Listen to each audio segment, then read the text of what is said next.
Hello, everyone. Welcome once again to the Adventures Travel Club television show. As you can see, we're going to welcome you to Britain and also Scotland and some of Ireland on this episode. And Betty, we are going to take this trip come up in June, right? We certainly are. We're going to all these places, and we're also going to do a little Wales. A little... Not W-H. All right, great. It's not a fish story. It's a really true story. Well, the first part of our show, we want to thank the British Tourist Authority who provided this film. So let's watch it, shall we?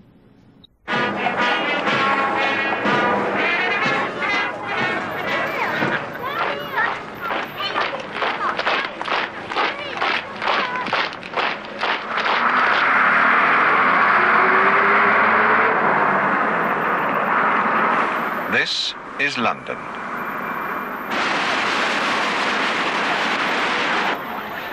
But only 50 miles north of the busy capital, the River Cam winds its way through the peaceful elegance of Cambridge.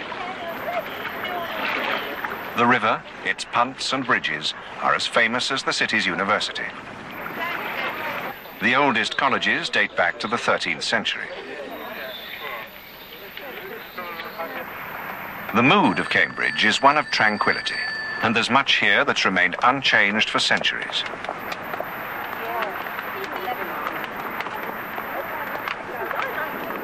Northeast is the cathedral city of Norwich.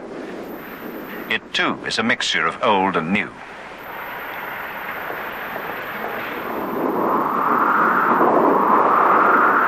Lincoln's skyline is dominated by a fine cathedral. One of the earliest Norman cathedrals in England, it was built in the 11th century.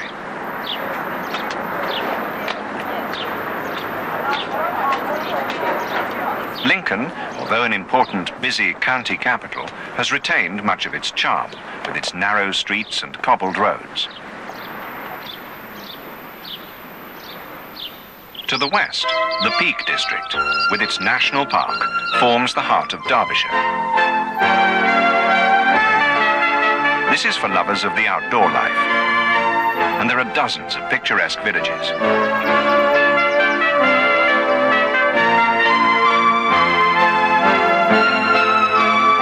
The most famous of several great houses in the Peak District is Chatsworth. Built at the end of the 17th century for the first Duke of Devonshire, this magnificent dwelling is the home of the 11th Duke. It contains many fine paintings, sculptures, and furniture.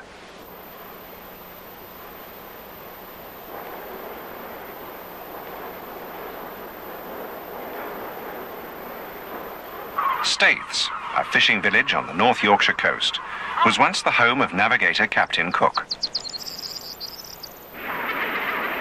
Later he moved to Whitby, and about that time, in 1759, the first stones of Harwood House were being laid. The interior was designed by Robert Adam. Visitors can admire its rich collection of furniture, paintings, and chandeliers.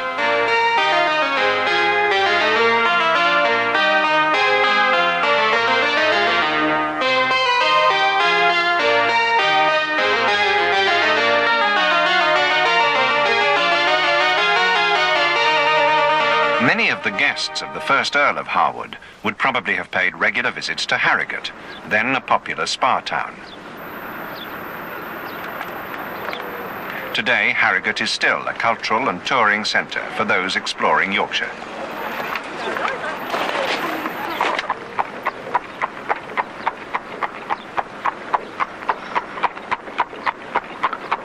Castle Howard, designed by Vanbrugh, dates back to 1700 and has been the home of the Howard family ever since.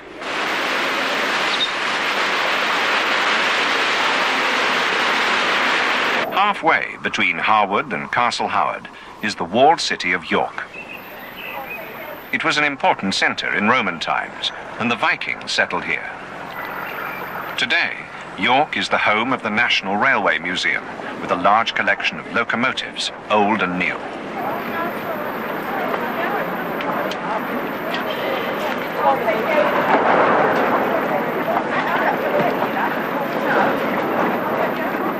One of the earliest railway lines ran to Durham. Durham's cathedral stands high above the River Wear.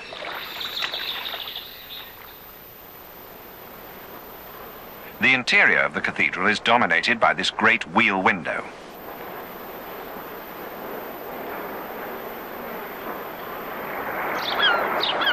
The best way to explore Durham is on foot.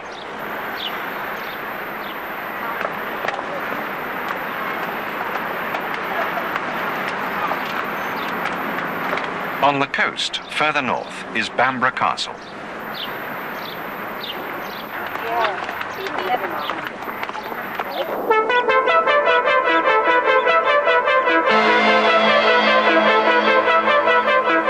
From here, you can see Lindisfarne Castle on Holy Island, a Christian settlement in the 7th century.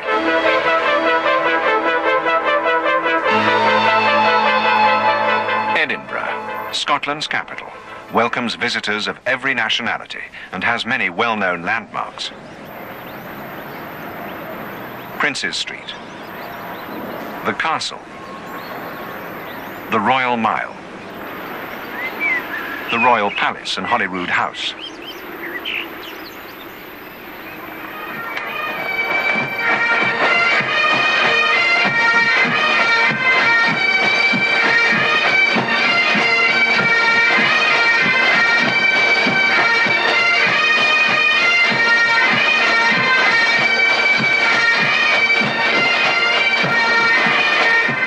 Aberdeen, further north, is known as the Granite City because of the stone used in the older buildings. It's a gateway to the Highlands.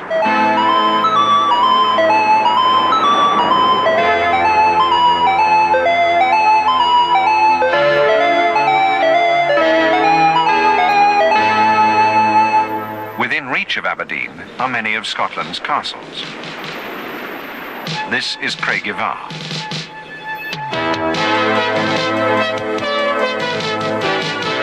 This castle is renowned for its gardens.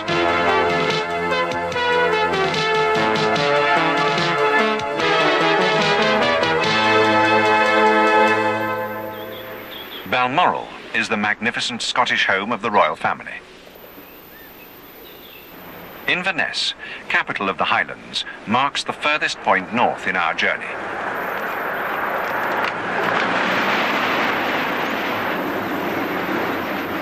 To the southwest, beyond Loch Ness, lies Oban on the west coast.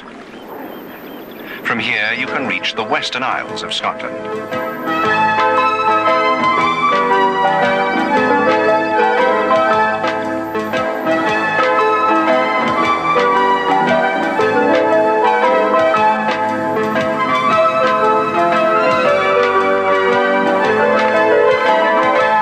Glasgow, the busy industrial and historic heart of Scotland. There are a wide range of shops. Here you can buy traditional Highland woolens and tartans. Today, the original designs have been added to, and there are more than 300. You can find out if you have your own family tartan at one of the many kilt shops.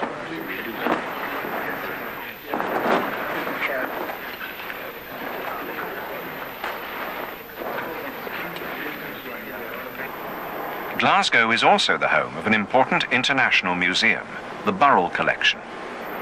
Sir William Burrell, a Scottish shipping magnate, spent his whole life amassing this priceless collection of over 8,000 objects. Hidden from view for 40 years, it was given to the city of Glasgow on his death. To show the collection at its best, a special building was erected in the Pollock Country Park on the outskirts of Glasgow.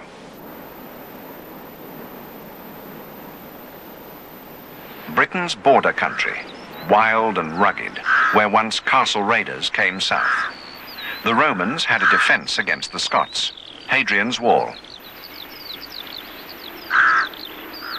It still runs the width of Britain, from Newcastle in the east to Carlisle, here in the west, a town also built by the Romans.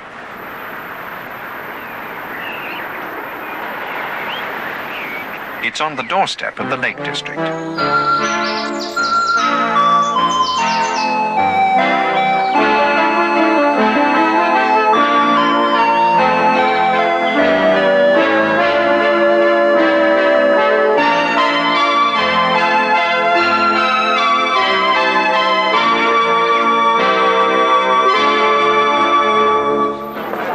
Chester is another ancient city which dates back to Roman times. It's said to have been one of the last important Saxon towns to have fallen to the Norman invader 4 years after the invasion of 1066. It retains many features characteristic of Tudor, Stuart and Georgian England, and it's conscious of its architectural heritage.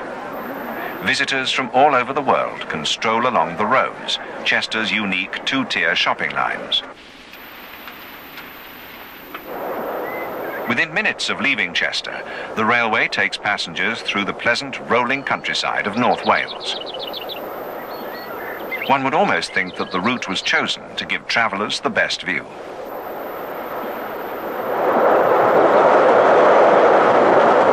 For those in a little more hurry, intercity services can speed you into Wales before connecting with local services. This is Conway Castle. Harlech Castle sits on a rocky spur near the sea. Carnarvon Castle. The little fishing town of Portmaddock rests in the corner of Tremaddock Bay. It's typical of many little ports dotted around the Welsh coast.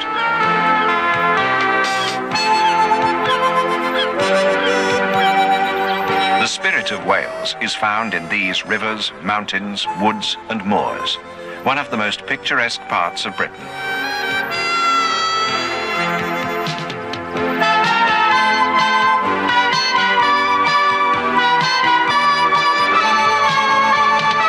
The Brecon Beacons cover a large area of mid-Wales.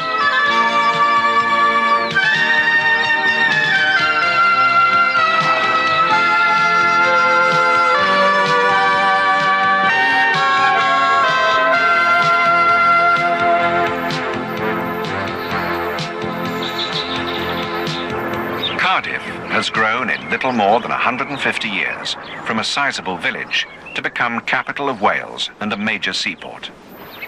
In Cathays Park stands one of the world's great civic centres. The City Hall, with its clock tower, built at the end of the last century, stands in 60 acres near the university.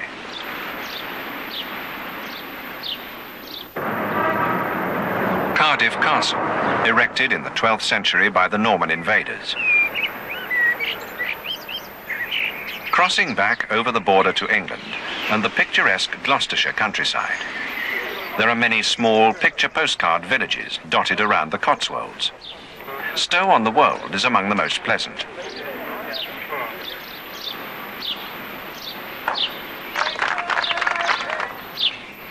Bourton-on-the-Water has changed little since Shakespeare lived in nearby Stratford-upon-Avon.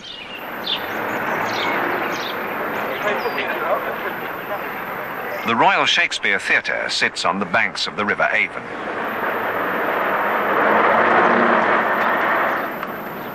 Stratford is an old market town situated midway along the course of the River Avon. Its streets and buildings display a link with its interesting past.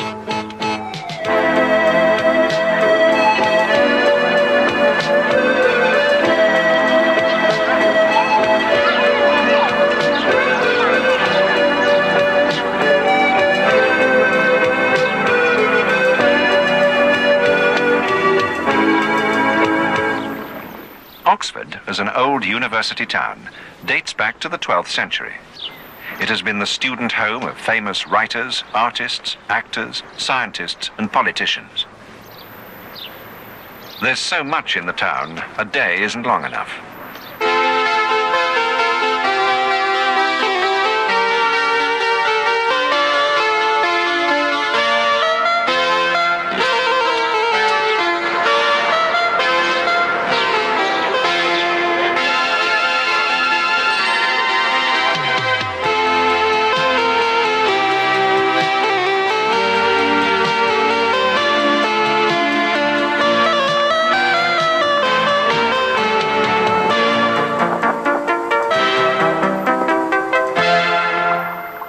Wilton House in Wiltshire, the home of the Earl of Pembroke, and a gift by Henry VIII to the Herbert family in 1544.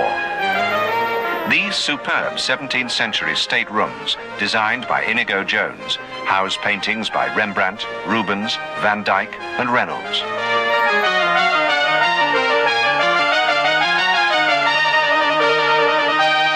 The profile of nearby Salisbury Cathedral is unmistakable. The charm of the surrounding close makes an unforgettable picture of England at its best. Moving further west to Devon, this is the picturesque village of Bickley on the River Exe.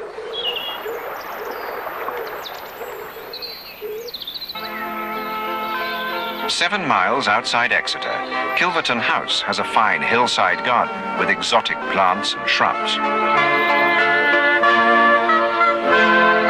Not far away, at Buckfast Abbey, Benedictine monks have rebuilt the ruins of the 10th century abbey. Lovely Torquay, a leading resort and yachting centre.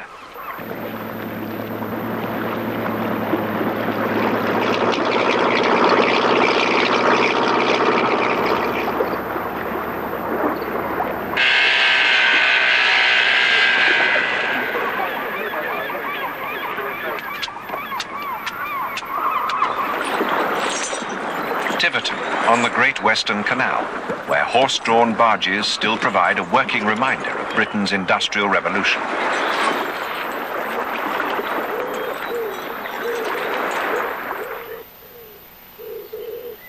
Journey eastward, through the New Forest with its wild ponies.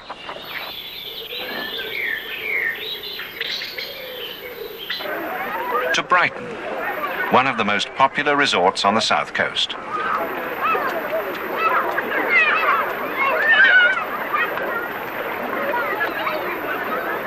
Brighton's Palace Pier is a monument to Victorian enterprise. The lanes are an attractive, quiet precinct where people can chat, browse, and buy.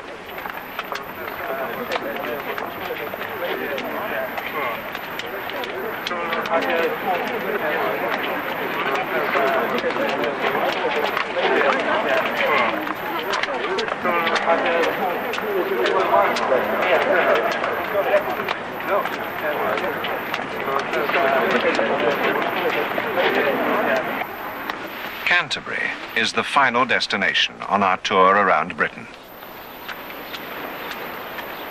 The city is dominated by the cathedral, home of the Anglican Church, where Thomas à Becket was murdered in 1170. The city has changed somewhat since his time, but it has lost none of its appeal for visitor and pilgrim alike. Like many of Britain's villages, towns and cities, Canterbury is a blend of old and new.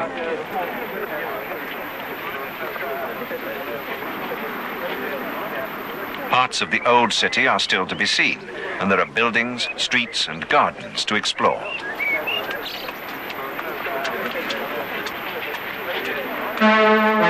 We end our journey where we began it, back in the thriving 20th century capital city of London.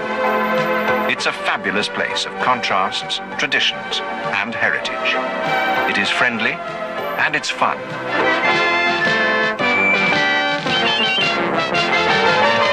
And as we've seen, so is the rest of Britain. A land of welcome.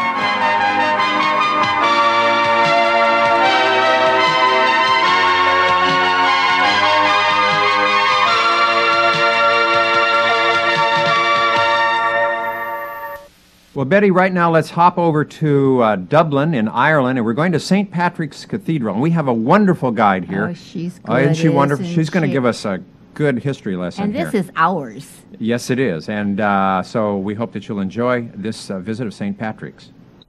One holy Catholic apostolic, and it's in communion with all the other churches. Now, it's not a Roman Catholic church, and people are always surprised at this, that the two oldest cathedrals in Dublin are Protestant.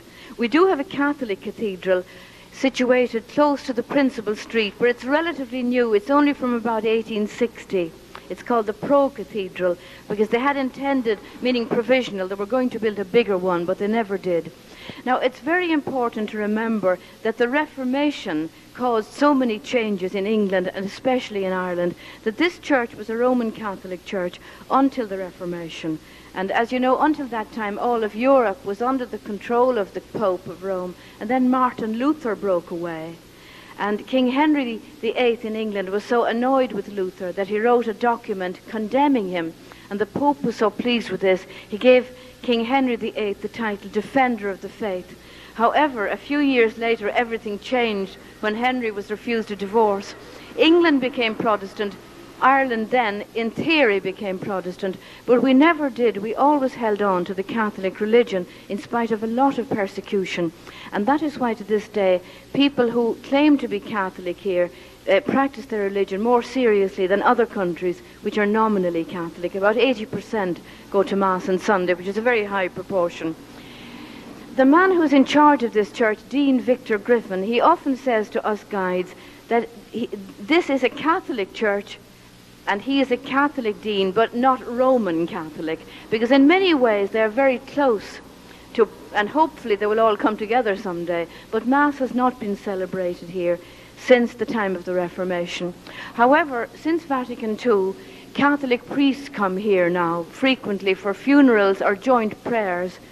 And when I was growing up, if you were a Catholic, you could not go into a Protestant church at all. Even if your neighbour died and he was a Protestant, you were not allowed to go. But everything has changed now, thankfully, which is very much to be desired, because 2 hours drive away, people are killing each other every day. Catholic Protestant. It's more complicated than Catholic Protestant, but that's the way it is. So we'll go in now. You'll see that wall there to your left is slightly slanting. Over the altar there are banners and helmets. Now these are not real banners or helmets, they are symbolic of the Order of St. Patrick. This was a special honour bestowed on distinguished people by the monarch in London, like the Order of the Bath or the Order of the Garter. You've heard of those orders. But if you look over this way, you'll see two other flags. Now they are real flags. They were actually carried into battle by Irish regiments in the British Army. And if you have a good imagination, you can imagine them being carried in at the head of a cavalry charge. Over there on your left, that statue is a very brave man. He was the captain of a ship. He was taking soldiers out of the Crimean War around about 1860. The ship went aground very near Dublin Bay. And looking at the place now, you would think they would walk ashore, but it was night and a storm, and everybody was drowned. And he was the last to leave the ship. He used to worship in this church, so they erected this monument to his honour. Now, over on the other side, this is a very old monument and very interesting. It's called the Boyle Memorial. And the original Boyle came to Dublin when Elizabeth I was on the throne. He came over here as an administrator for the Queen. He was about 21 years old, had studied in Oxford, and tradition says that he had £20 in his pocket and a good suit of clothes. But he was such a brilliant administrator, he ended up the richest man in Ireland. And Queen Elizabeth gave him the title Earl of Cork and thousands of acres of land. The three women are his wives over the furthest away, and the others are his mothers-in-law. Now these old stones are quite old. They were dug up about 100 years ago, but there was a type of thing called a standing stone, which was situated outside churches. These are quite primitive, but there are some very beautiful ones. They're called high crosses. Some people call them Celtic crosses. The symbol here is a cross with a circle around it, and some people think this means that when St. Patrick came, he converted the people from paganism. But he was very intelligent, and he did not wipe out all the old pagan customs. And even to this day in rural Ireland, many of these old customs are still very much alive, which go back to pagan times. People go to pray at holy wells, and they have special pilgrimages to these wells, and people get cured and hang up their crutches around them, and they go back to pagan times. People were doing this before St. Patrick, so it's quite interesting.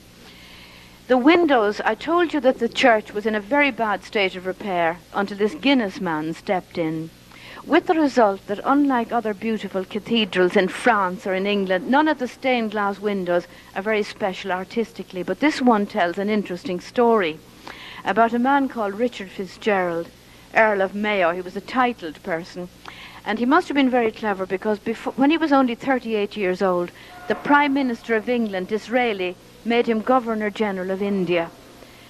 But then, like a lot of famous men, he was murdered out there by an assassin.